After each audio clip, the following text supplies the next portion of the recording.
உங்களுக்கு தெரியும், கடந்த சில நாட்களாக பார்த்துக்கிட்டு இருக்கிறீங்க, அரசியலில், பேப்பரில், டிவியில் நிறைய என்னை பற்றி வருது. அது உங்களுக்கு கிளாரிஃபை பண்ணணும், பேசணும் அப்படிங்கிறதுக்காகத்தான். பாரதிய ஜனதா கட்சியில் ஆகஸ்ட் 25, 2020 டெல்லியில் இங்கே வந்து இணைஞ்சு தமிழகத்தில் தமிழக மக்களுக்காக ஒரு 6 ஆண்டு காலம் பணியாற்றுவதற்கு ஒரு பெரிய வாய்ப்பு, ஒரு பெரிய பாக்கியமாக நான் கருதுகின்றேன். இன்னைக்கு எந்த இடத்துல இணைஞ்சனோ அதே இடத்துல வந்து மரியாதையோடு, பண்போடு, அன்போடு என்னுடைய பாதை வேறு பாதையில் பயணம் செய்யணும். இலக்குகள் இன்னும் பெரிதாக இருக்கிறது. நிறைய மக்கள் இணைச்சு செயல்படணும். ஒரு புதிய அரசியலை, அடிப்படை கட்டமைப்பை மாற்றக்கூடிய அரசியலை உருவாக்க வேண்டும் என்கின்ற ஒரு எண்ணத்தோடு இன்னைக்கு வந்து ரொம்ப பண்போடு சொல்லிவிட்டு அதே இயக்கத்திலிருந்து வெளியே வருகின்றேன். இது தமிழர் பண்புன்னு கூட வச்சுக்கலாம். வெளியே சென்றாலும் கூட மரியாதையோடு சொல்லிவிட்டு செல்வது நம்முடைய பண்பு என்பதுதான் எனக்கும் இலக்கணமாக இது இருந்திருக்கிறது. இன்றிலிருந்து நம்முடைய ஒரு புதிய பாதை, ஒரு புதிய இயக்கம், ஒரு புதிய பொலிட்டிக்கல் மூமெண்ட், அடிப்படையிலிருந்து ஒரு புதிய பரிமாணத்தோடு, பார்வையோடு பார்க்கக்கூடிய ஒரு விதத்தில் தான் நம்முடைய மூமெண்ட்டை நம்ம ஆரம்பிக்கணும். நீங்கள் எல்லோரும் சேர்ந்து இணைஞ்சு அதை ஆரம்பிக்கணும் அப்படிங்கிறது என்னுடைய பெரிய ஆசைங்க. அதற்கு முன்பு சில விஷயத்தை சொல்லணும். என்னுடைய அரசியல் பாதை என்பது ரொம்ப வளைஞ்சு நெளிஞ்சு இங்கே வந்து உங்கள் முன்னாடி நின்றுட்டு இருக்கேன். இது ஈஸி பாத் கிடையாது.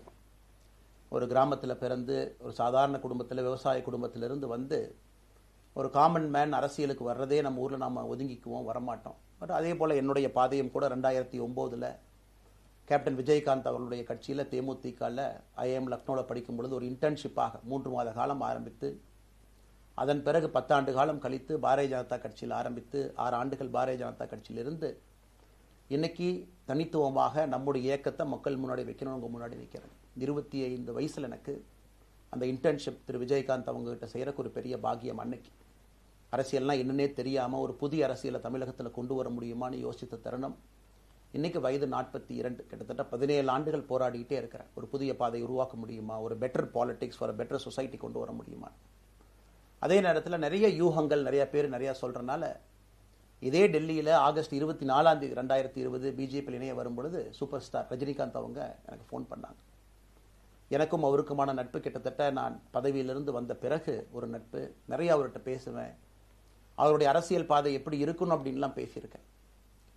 அப்போ திரு சூப்பர் ஸ்டார் அவர்கள் இங்கே டெல்லியிலிருந்து திரும்ப வரணும், அவருடைய இயக்கத்தில் இணைய வேண்டும் என்ற வேண்டுகோளை ஆகஸ்ட் 24 ஒரு நாளைக்கு முன்னாடி பிஜேபியில் சேரும் பொழுது வைத்த பொழுது 3 விஷயம்தான் என் கண் முன்னாடி இருந்துச்சுங்க. தமிழ்நாட்டுக்கு எது நல்லது, அது எந்த மாற்று கருத்தும் இல்லை. சூப்பர் ஸ்டார் அரசியலுக்கு வர்றதுதான் தமிழ்நாட்டுக்கு நல்லது. சூப்பர் ஸ்டாருக்கு என்ன நல்லது, அவர் அரசியலுக்கு வராமல் இருக்கிறது தான் அவருக்கு நல்லது. கோவிட் காலகட்டத்தில் அவருக்கு இருக்கக்கூடிய உடல் பிரச்சனைகள், அதையே பார்த்துக்கணும். முதல்ல அவர் ஆரோக்கியமாக சந்தோஷமாக இருக்கணும். அண்ணாமலைக்கு எது நல்லது, பாரதிய ஜனதா கட்சியில் இணைகின்றேன் என்கின்ற வாக்குறுதியை திரு சந்தோஷ் ஐயா கிட்ட கொடுத்தேன், ஒரு ப்ராமிஸ் கொடுத்தேன். அதை பிரேக் பண்ணக்கூடாது அப்படிங்கிறதுல நான் தெளிவாக இருந்தேன். ஸோ 3 கான்ஃப்ளிக்ட் இங்கே இருக்கும் பொழுது, ஸோ ஒரு நாள் இந்த கட்சியில் இணைவதற்கு முன்பாகவே முழு கான்ஃப்ளிக்ட். அன்னைக்கே ரஜினிகாந்த் ஐயா பேசி அந்த ஃபோன் காலுக்கு முதல் முறையாக மறுத்து, ஐயா மன்னிச்சுக்கங்க என்னால் வர முடியாது என்று சொல்லி பாரதிய ஜனதா கட்சியில் அடுத்த நாள் இணைத்துக் கொண்டேன். அதன் பிறகு சூப்பர் ஸ்டார் அவங்களை பார்த்து மன்னிப்பு கேட்டேன். அவரும் பெருந்தன்மையாக அவருடைய அரசியல் பாதையை அவரும் பெருந்தன்மையாக அடுத்து தீர்மானித்தார். எதுக்கு இதை நான் சொல்கிறேன் அப்படின்னாங்க, சில யூகங்களுக்கெல்லாம் என்று முற்றுப்புள்ளி வைக்க வேண்டும் என்பதற்காக மட்டும்தான் இதை நான் சொல்கிறேங்க. வேறு எந்த காரணமும் கிடையாது. இன்றைக்கும் சூப்பர் ஸ்டார் அவர்கள் மீது பெரும் மதிப்பும் மரியாதையும் வைத்திருக்கக்கூடிய மனிதன் நான். அதே நேரத்தில் பாரதிய ஜனதா கட்சியை பொறுத்தவரை இந்த 6 ஆண்டு காலத்தில் எப்பொழுதும் ஒரு விஷயத்தை விட்டுக் கொடுத்தது கிடையாது. தமிழ்நாட்டினுடைய அடையாளத்தை விட்டுக் கொடுத்தது கிடையாது, மண்ணை விட்டுக் கொடுத்தது கிடையாது, கலாச்சார பாரம்பரியத்தை விட்டுக் கொடுத்தது கிடையாது, நம்முடைய நீரை விட்டுக் கொடுத்தது கிடையாது. நிறைய பேர் எங்கிட்ட கேட்பாங்க, குறிப்பாக இந்த பகுதி இந்தியாவில் வரும்பொழுது, அண்ணாமலை நீங்கள் தமிழனா இந்தியனா அப்படின்னு கேட்பாங்க. இது எனக்கு ஒரு பெரிய கான்ஃப்ளிக்டிங் கொடுக்கக்கூடிய ஒரு விஷயம். Are you a Tamilian, are you an Indian அப்படின்னு. தமிழ்நாட்டில் என்னுடைய அப்பாவோ அம்மாவோ, என்னோட அம்மா தமிழ்நாட்டை தாண்டி வெளியே வந்ததே கிடையாதுங்க. தமிழ்நாட்டில் மட்டும்தான் இருந்திருக்கிறாங்க. என்னுடைய பாரம்பரியம் எல்லாமே. அப்பா ஒரு முறை தமிழ்நாட்டுக்கு வெளியே சின்ன வயசில் வந்துட்டு போயிருக்கிறாங்க. அங்கேயே ஆண்டு காலமாக இருந்து விவசாயம் செய்யக்கூடிய குடும்பம். எனக்கு முதல் வாய்ப்பு தமிழ்நாட்டை விட்டு வெளியே வந்து லக்னோவில் படிக்கிறதுக்கு, அதன் பிறகு டெல்லியில் இருப்பதற்கு, ஹைதராபாத்தில் 2 ஆண்டு காலம் ட்ரைனிங்கில் இருப்பதற்கு, அதன் பிறகு கர்நாடகாவில் 8-9 ஆண்டு காலம் ஐபிஎஸ் அதிகாரியாக பணி செய்வதற்கு. ஸோ இந்தியா முழுவதுமே கிட்டத்தட்ட அந்த 10-15 ஆண்டுகள் சுற்றிவிட்டேன். அதனால் நான் எப்போதுமே சொல்வேன், நான் ஒரு பெருமை மிகுந்த இந்தியன், ஒரு பாரம்பரிய தமிழன் என்கின்ற அடையாளத்தோடு எல்லாத்துக்கிட்டையுமே சொல்லுவேன். அது இந்த கான்ஃப்ளிக்ட் சில பேருக்கு ஒரு எட்டர்னல் கான்ஃப்ளிக்ட் ஆச்சு. இன்னைக்கு தமிழ்நாட்டினுடைய அரசியலும் கூட ஒரு பெருமை மிகுந்த தமிழனாக இருக்கணும் அப்படின்னா நான் ஒரு இந்தியன் என்று சொல்ல வேண்டிய அவசியம் இல்லை அப்படின்னு நிறைய கட்சிகள் அங்கே இருக்கிறாங்க.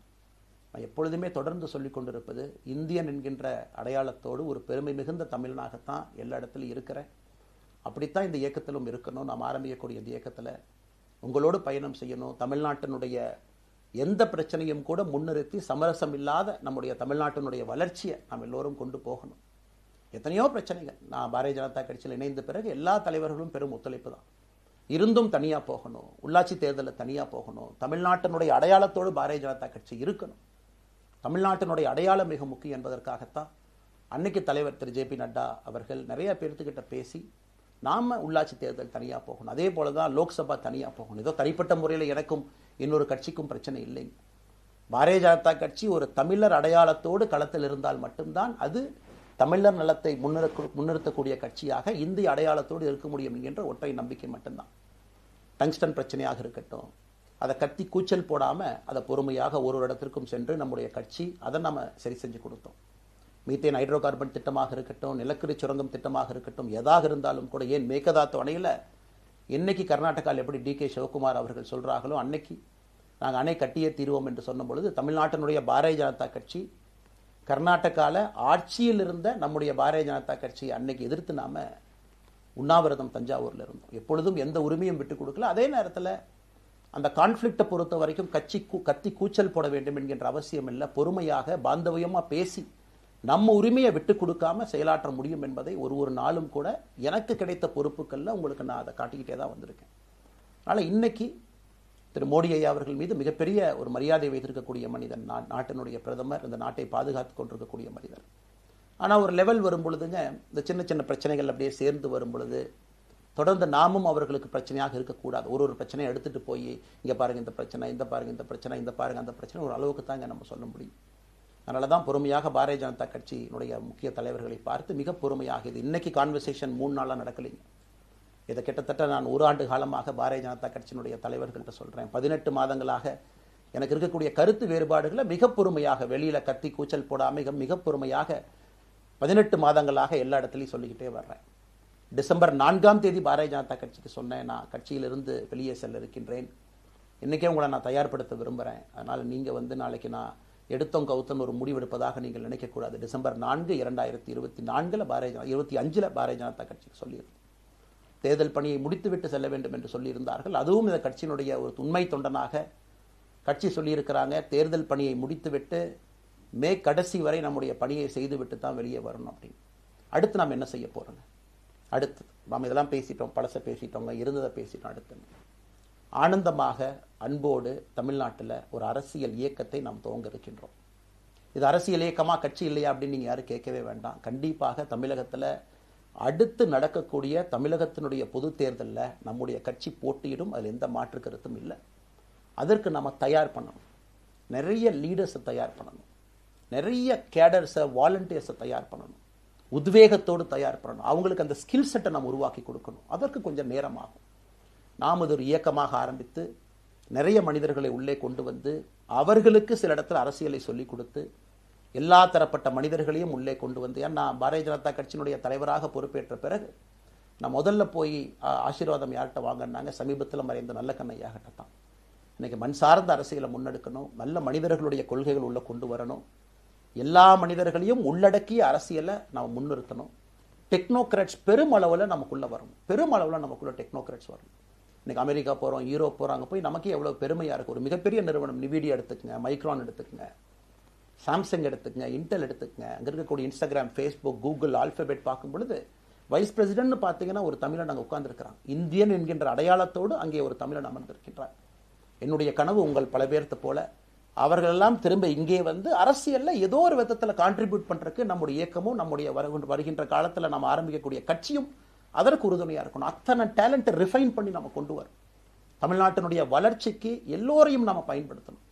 இதில் எங்கேயுமே கூட நான் பெரிது நீன் பெரிது என்று இருப்பதை விட ஒரு வளர்ந்த பாரதம், இந்தியா உலகத்தில் மிக முக்கியமான இடத்துல அந்த பாரதம் வந்து அமரும் பொழுது முதன்மை மாநிலமாக தமிழகத்தை கொண்டு வந்து நிறுத்த வேண்டிய பொறுப்பு நமக்கு இருக்கு. அதற்கு நம்முடைய பொலிட்டிக்கல் கிராமர், பொலிட்டிக்கல் லாங்குவேஜ் எல்லாமே நம்ம மாற்றணும். நம்ம பேசக்கூடிய விஷயம். அடுத்து இன்னொன்று கேட்குறாங்க, நான் கமெண்ட் வர அப்படியே நான் பேச ஆரம்பிக்கிறேன். தமிழ்நாட்டில் இன்னைக்கு ஒரு அரசியல் கட்சி வேணுமான்னு கேட்டிங்கன்னா கண்டிப்பாக வேணும், அதில் எந்த மாற்று கருத்தும் இல்லை. காரணம், ஒரு கடைக்கு போய் நாம் ஒரு டூத் பேஸ்ட்டோ ஒரு அரிசியோ ஒரு பருப்போ வாங்கினா கூட 10 கடை ஏறி இறங்கி எங்கள் அம்மா அதெல்லாம் பார்த்து விலையை பார்த்து தரத்தை பார்த்து பொருளை பார்த்து அத்தனை முறை வாங்கித்தான் பார்ப்பேன். ஏன்னா அது நம்ம உடம்புக்குள்ளே போகிற விஷயம். ஆனால் அரசியல் கட்சி இன்னைக்கு எத்தனையோ கட்சிகள் இருந்தாலும் கூட என்னுடைய நம்பிக்கை, நம்முடைய நம்பிக்கை, வருகின்ற காலத்தில் நம்முடைய அரசியல் இயக்கம் கட்சியாக மாறும் பொழுது மக்கள் அந்த தரத்தை பிரித்து பார்ப்பார்கள். தலைவர்கள் எப்படிப்பட்டவர்கள்? நாம எல்லோருமே காமன் மேன் பொலிட்டீஷியன்ஸ். பக்கத்து வீட்டுக்காரங்க மாதிரி தான் மக்கள் நம்மளை பார்க்க போறாங்க.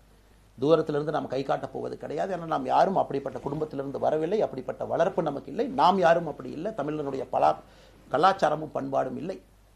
அதெல்லாம் கூட நம்முடைய அரசியல்ல முதல் நாள்ல இருந்து கல்ட் பாலிடிக்ஸ்ல இருந்து நம்ம வெளியே வரணும். அரசியல் மாற்றம்னு சொல்றாங்க, ஆனால் அதே கல்ட் பாலிடிக்ஸ். நாம அதில் இருக்க போறது இல்லை. கல்ட் பாலிடிக்ஸ்ல இருந்து வெளியே. அண்ணாமலை என்ன பிறந்த நாளா 10 பேர் கொண்டாடணுமா? அதனால தான் நம்ம பிறந்த நாள் அன்னைக்கு எதுவுமே நம்ம செய்யல. என்னுடைய பிறந்தநாள் என்பது உங்கள் பிறந்தநாளை போல ஒரு நாள். நான் அரசியல் வருவதை என் பிறந்தநாளை எப்பவுமே கொண்டாடினது கிடையாது. அரசியல் வந்ததுக்காக சில பேர் போஸ்ட் அடிச்சு ஒட்டுறான். அந்த கலாச்சாரத்தையும் உடைக்க வேண்டும் என்பதற்காகத்தான் நேற்று நாம் எதுவுமே பேசலைங்க, இன்னைக்கு நம்ம பேசுறோம். இந்த கல்ட் பாலிடிக்ஸ்ல இருந்து வெளியே வரணும். ஒரு காமன் மேன் பாலிடிக்ஸை முன்னிறுத்தணும். சமரசம் இல்லாத கொள்கை இருக்கக்கூடிய இயக்கமாக அது கட்சியாக முன்னாடி வரணும். அவ்வளவு குவாலிட்டியான லீடர்ஸை நம்ம பில்ட் பண்ணணும். ஒரு முதலமைச்சர் தமிழகத்தை மாற்ற முடியுமான்னு கேட்டீங்கன்னா கண்டிப்பா முடியாது. முதலமைச்சர் இருக்கக்கூடிய 35 கேபினெட் அமைச்சர்கள் மாற்ற முடியுமான்னு கேட்டால் கண்டிப்பா முடியாது. 234 சட்டமன்ற உறுப்பினர்கள் மாற்ற முடியுமான்னு கேட்டால் முடியாது. 39 பாராளுமன்ற உறுப்பினர்கள் மாற்ற முடியுமான்னு கேட்டீங்கன்னா முடியாதுங்க. அவர்களோடு உள்ளாட்சி பிரதிநிதிகளாக இருக்கக்கூடிய கிட்டத்தட்ட 30,000க்கும் மேற்பட்ட பிரதிநிதிகள், பஞ்சாயத்து தலைவரிலிருந்து ஆரம்பித்து கவுன்சிலரிலிருந்து ஒரு கார்பரேஷன் கவுன்சிலரிலிருந்து மேயரிலிருந்து, நம்முடைய நோக்கம் எல்லா இடத்துலையும் கிளீன் பாலிடிக்ஸ் கொண்டு வரும், எல்லா இடத்துலையும் கிளீன் கவர்னன்ஸ் கொண்டு வரும், எல்லா இடத்துலையும் ஹானஸ்ட், எஃபிஷியன்ட், கேபபிள், வேலையை செய்து முடிக்கக்கூடிய திறன் படைத்த தலைவர்கள் அங்கே கொண்டு வந்து வைக்கணும். அதே நேரத்தில் பாலிடிக்ஸ் என்பது ஒரு ஃபேமிலிக்கு மட்டுமல்ல, தொடர்ந்து நாம மட்டும் இருப்போம் அப்படி இல்லைங்க. நம்ம இயக்கம் கட்சியாக மாறும் பொழுது உங்கள்கிட்டலாம் பேசி நம்ம டேர்ம் லிமிட் கொண்டு வரோம். நாம் ஒரு வித்தியாசமான கட்சினா எல்லோருக்கும் வாய்ப்பு கொடுக்கணும். 140 கோடி மக்கள் வசிக்கக்கூடிய அந்த நாட்டில், தமிழகத்தில் கிட்டத்தட்ட 8 கோடி பேர்த்துக்கு நாம் இருக்கோம். 5.5 கோடிக்கு மேற்பட்ட வாக்காளர்கள் இருக்கும் பொழுது எல்லோரையும் அரசியலுக்கு வாய்ப்பு கொடுக்கணும். டேர்ம் லிமிட் கொண்டு வரணும். எத்தனை முறை எம்எல்ஏவாக இருக்கணும், எத்தனை முறை எம்பியா இருக்கணும், எல்லோருக்கும் அது பொருந்தும், எனக்கும் அது உட்பட. The permanent leaders, permanent MLAs, permanent ministers, permanent MPs, அதை நம்ம உடைக்க போறோம். அது எந்த மாற்று கருத்தும் இல்லை. அது என்னை ஆரம்பித்து முதல் மனிதனாக இந்த இயக்கத்தில் இணைத்துக் கொண்டிருக்கக்கூடிய என்னை, ஒரு சாதாரண ஒரு மனிதராக என்னை ஏற்றுக் கொண்டிருக்கக்கூடிய ஒரு காமன் மேன் என்னை ஆரம்பித்து எல்லோருக்கும் இது பொருந்தும். இதை நாம இந்த இயக்கம் கட்சியாக மாறுகின்ற முதல் நாள்ல நம்ம சொல்ல போறோம். No chair is permanent for anybody. அதில் நம்ம ரொம்ப தெளிவாக இருக்கின்றோம். புதியவர்கள் வரணும், வந்துகிட்டே இருக்கணும். It should flow like a water. New ideas வரணும், அந்த ஸ்ட்ரீம் போய்கிட்டே இருக்கணும். நம்மை தாண்டி இந்த இயக்கம் நிற்கணும். This movement should stand beyond us, not in name but in purpose and pursuit of excellence. இதெல்லாம் ஏதோ அண்ணாமலை அப்படிங்கிற பேர் கிடையாதுங்க. அதனால தான் ரொம்ப யோசிச்சு நாம கொண்டு வந்திருக்கோம். www.vetheleader.org அப்படிங்கிற அமைப்பு ஏற்கனவே 2020 நாங்கள் எல்லாம் சேர்ந்து ஆரம்பித்த அமைப்பு. நான் பேசி முடிச்சோன்னா அந்த லிங்க் உங்களுக்கு லைவாக வந்துடும். vetheleader.org-ல நீங்கள் உங்களை வாலண்டியராக இன்னைக்கு பொலிட்டிக்கல் ஒரு மூமெண்ட்டில் உங்களை நீங்கள் நினைச்சுக்கணும். நாம எல்லோரும் ஒன்று சேர்ந்து பேசுவோம். அதனால தான் இன்னைக்கு கோயம்புத்தூரில் இன்னொரு அறிவிப்பும் கூட கொடுக்கணும். எல்லாத்தையும் டைரக்டாக எப்படி நம்ம பாலிடிக்ஸ்குள்ளே கொண்டு வர போகிறோம். APJ Abdul Kalam centre for ethics and politics, APJ Abdul Kalam ஐயாவுடைய பேரில் கோயம்புத்தூரில் வீத லீடர்ஸ்க்கு கீழே நாம பாலிடிக்ஸ்ல எத்திக்ஸ்க்காக ஒரு சென்டர் ஆரம்பித்து வருகின்றவங்க எல்லாமே இதுக்குள்ள ட்ரெயின் ஆகி தான் வெளியே வருவாங்க. உள்ளாட்சி தேர்தலில் நிற்கிறாங்க, they will get trained, come and stand in local body election. MLA election நிற்கிறாங்க, they will get trained, they will come and stand in election. அவங்க எங்க நின்னாலும் கூட ஒரு ப்ராசஸ்ல நாம் அவங்கள ட்ரெயின் பண்ணி, அவங்கள ஷேப் பண்ணி, ஒரு கம்யூனிட்டியினுடைய நீட்ஸ் அண்டர்ஸ்டாண்ட் பண்ணி அரசியல் செய்யக்கூடிய மனிதர்களாக நாம் அவங்கள கொண்டு வர போறோம். நாம் யாருக்கும் போட்டி கிடையாது. ஆளுங்கட்சி இருக்கு, நிறைய எதிர்கட்சி இருக்கு, எல்லோரும் இருக்கட்டும், சந்தோஷமா இருக்கட்டும், அவங்கவுங்க கொள்கையை சொல்லட்டும். நம்முடைய கொள்கையும் வருகின்ற காலத்தில் நம்ம எல்லோரும் இணைஞ்சு நம்ம கொள்கையை சொல்ல போறோம். இன்னைக்கு நான் ஏபிஜே அப்துல் கலாம் ஐயா அப்படிங்கிற பேரை உங்க முன்னாடி சொன்னதுக்கான காரணம் என்னன்னா, அவரை நான் மாணவனா பார்த்திருக்கிறேன், ஐபிஎஸ் அதிகாரியா பார்த்திருக்கிறேன், கேள்விகள் கேட்டிருக்கேன், லைவா அவர் பேசினதை கேட்டிருக்கேன். அவர் சொன்ன அத்தனை கான்செப்ட் இன்னைக்கு நமக்கு எப்போ பொருந்தோம், இன்னைக்கு பொருந்தும். எப்பவோ சொன்னார் விஷன் 2020, எப்போ சொன்னாருங்க? 2020. நம்ம 2020ங்கிறது 2000த்துல சொன்னார். நாம அந்த கோல் போஸ்ட் அப்படியே மாத்திட்டோம். அது மட்டும் இல்லை, அன்னைக்கு சொன்னாரு கிராமப்புறத்திலிருந்து நகரத்துக்கு யாரும் போகக்கூடாதுன்னா புறா providing urban amenities and rural areas, கிராமப்புறத்தில் அவ்வளவு ஃபெசிலிட்டியை கொண்டு வரணும். அது எல்லாம் கூட இன்னைக்கு யாருக்கு பொருந்ததோ இல்லையோ நம்முடைய சமுதாயத்துக்கு பொருந்தும். அவ்வளோ விஷயங்கள் சொல்லியிருக்கக்கூடிய ஏபிஜே அப்துல் கலாம் ஐயா நமக்கு மிக முக்கியமானவர். அவருடைய கருத்தியல் நமக்கு மிக மிக முக்கியமானது. ஒரு தேசிய மனிதராக, பெருமை மிகுந்த தமிழனாக வாழ்ந்து மறைந்திருக்கக்கூடிய ஒரு அற்புதமான மனிதர். நிறைய நம்முடைய தலைவர்கள் இருக்காங்க. அத்தனை கொள்கைகளும் வேண்டும்.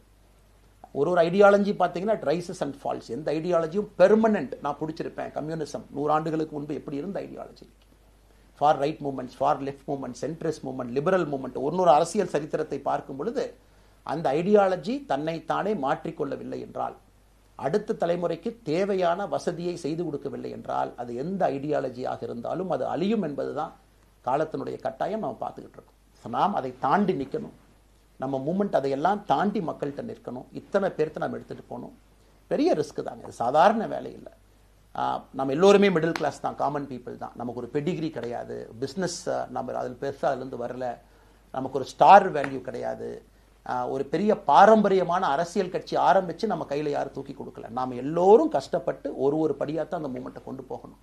அதனால் என்னோடு வர நினைக்கக்கூடிய எல்லோருக்கும் என்னுடைய அன்பு வேண்டுகோள், கொஞ்சம் பொறுமை, கொஞ்சம் நிதானம். ஏன்னா ஒரு செங்கல் எடுத்து வைக்கும் பொழுது அது ஐடியலிசத்தோடு வைக்கிறோம், நேர்மையோடு வைக்கிறோம். தமிழகத்திற்கு ஒரு மாற்றத்தை கொடுக்க வேண்டும் என்கின்ற நோக்கத்தில் அந்த செங்கலை வைக்கும் பொழுது அந்த செங்கலுக்கு கியூரிங் ஆகிறதுக்கு ஒரு டைம் வேணும். அந்த செங்கல் பிடிமானத்தோடு நிற்கணும். அதன் பிறகுதான் அந்த பில்டிங் நிற்கும். இல்லாட்ட அடிக்கக்கூடிய புயல் காட்டுக்கு சாயக்கூடிய பில்டிங்கை நம்ம கட்ட போகிறது இல்லைங்க. அதனால் எல்லோருக்கும் நிறைய பேர் மெசேஜ் போடுறீங்க, மாற்றுக் கட்சியில் இருக்க உடனே கிளம்பி வரட்டுமான்.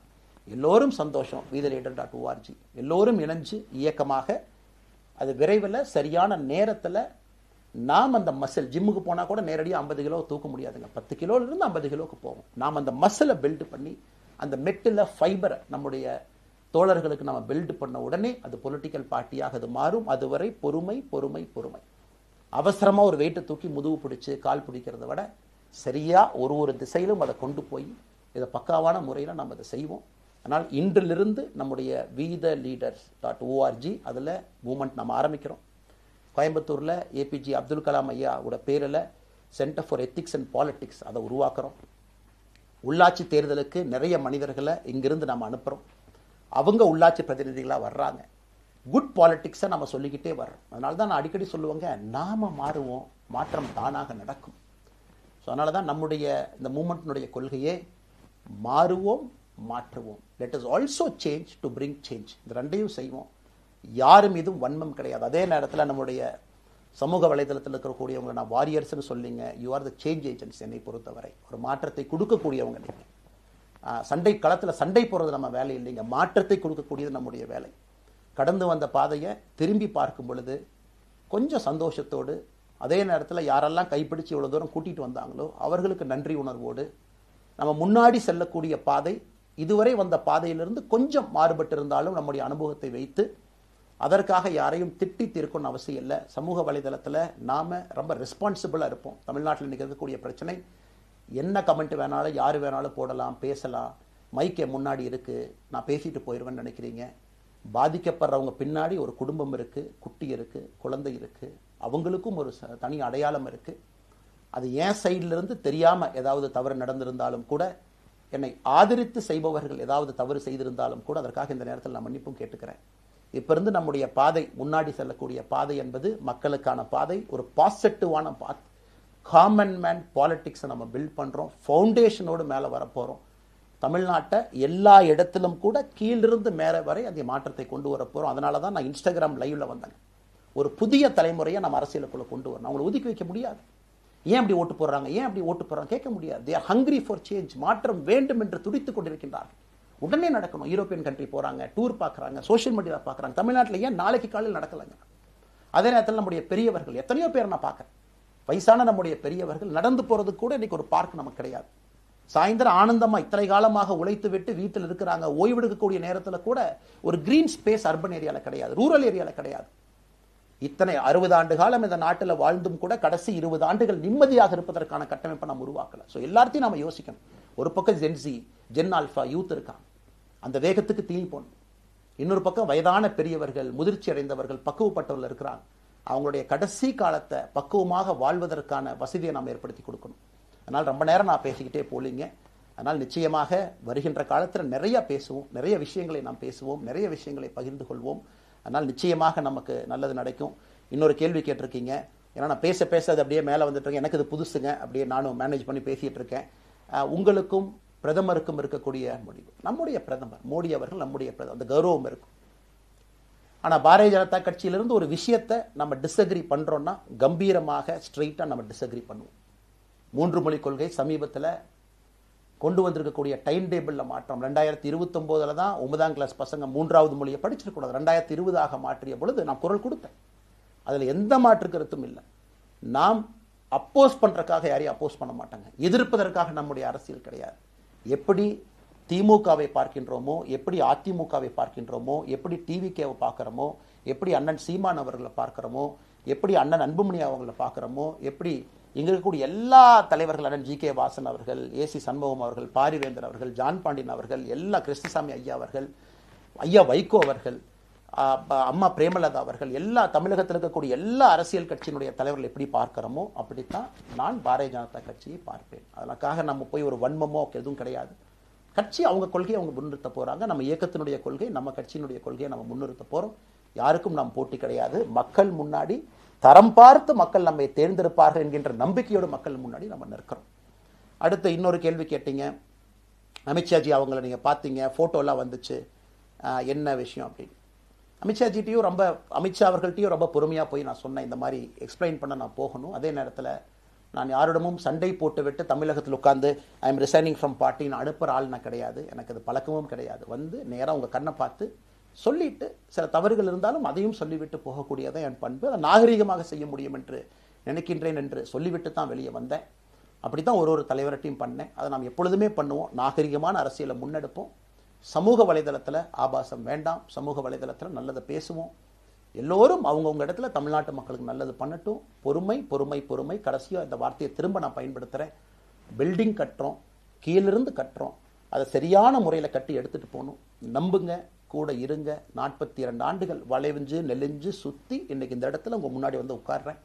நிச்சயமாக நம்ம எல்லோரும் சேர்ந்து ஒரு பெரிய புரட்சியை, மாற்றத்தை தமிழகத்திற்காக, ஒரு பாரத நாட்டுக்குள்ள, இந்திய நாட்டுக்குள்ள முதன்மை மாநிலமாக தமிழகத்தை கொண்டு வருவது மட்டும்தான் நம்முடைய குறிக்கோள். வேறு எதுவும் நம்முடைய குறிக்கோள் கிடையாது. அதற்காக நம்முடைய வாழ்வை அர்ப்பணிப்போம். காத்து கொண்டிருக்கக்கூடிய எல்லோருக்கும், கேட்டுக்கொண்டிருக்கக்கூடிய எல்லோருக்கும் உங்களுடைய பொறுமைக்கு நன்றி தெரிவித்து மறுபடியும் சொல்லிக் கொள்கின்றேன். மாறுவோம்.